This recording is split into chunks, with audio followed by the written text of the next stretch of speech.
Today we have a GE profile refrigerator with the French doors that's leaking water on the floor, and it's kind of damaging the floor. You can see it's kind of bubbling up right here. So we don't want this to happen. This is due to water leaking out the front over by the bottom of the freezer, and this is something you can easily fix. So first thing I'm doing is taking out these racks here. This is the top rack. Just give myself a little bit more room to work because I want to get rid of some of the ice that's formed on the bottom of the freezer. The ice forming is a result of the defrost heating system drain being plugged either with some ice or with some debris, and the water can't flow down a little tube into the drain pan, so it flows out to the bottom of the freezer and then it can melt. What I'm doing now is I'm pulling the fridge out away from the wall by grabbing the two outside parts of the door. Behind it I have it unplugged, and I'm removing the back panel by removing some screws. The back panel on most of these is just made out of like a cardboard material. Some models it's more sheet metal, but more commonly just cardboard. It is important to keep this panel in position, so when you're done here on this procedure, we want to make sure we put it back. So I'm going to lift the panel up out of the way, and I'm going to try to get to the drain pan and the drain tube. Hey guys, can you take just a second to click on the subscription link below? It really helps our channel, and also the bell notification, so every time we make a new video, we can send it right to you. We make a new video about once every week. Really appreciate that, and if you give us a thumbs up, it'd be great. Thank you.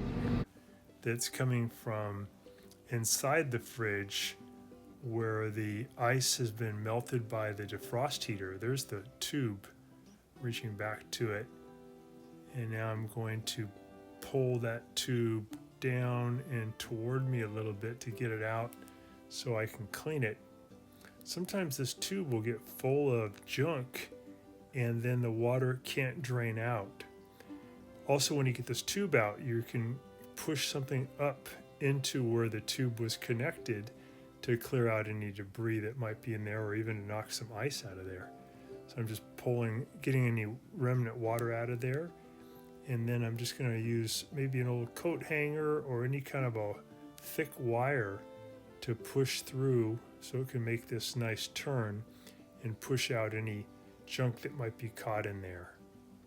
So more commonly the junk is not in the tube, but it's up a little bit above the tube where the tube was connected. So you want to use your wire, reach inside the back part of the fridge there where this tube was connected, and push up with your wire to clear out any debris.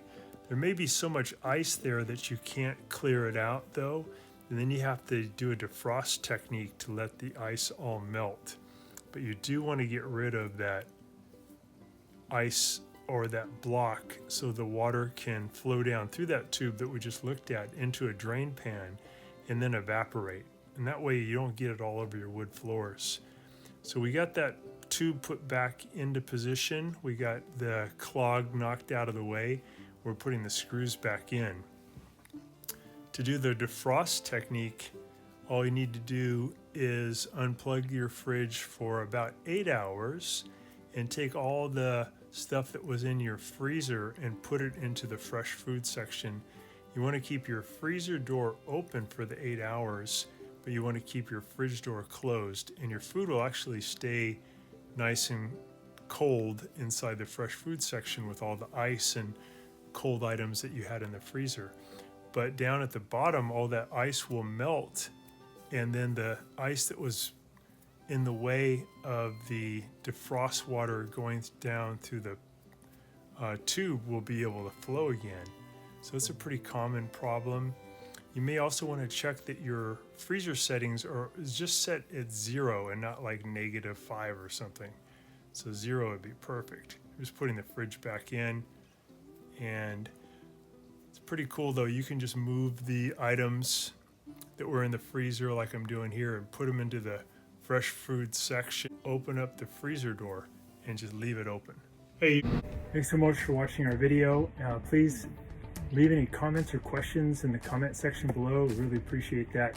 We have a really nice video coming up for you right here that I think you'll enjoy, very similar, dealing with appliance repair. So thanks again for watching our video.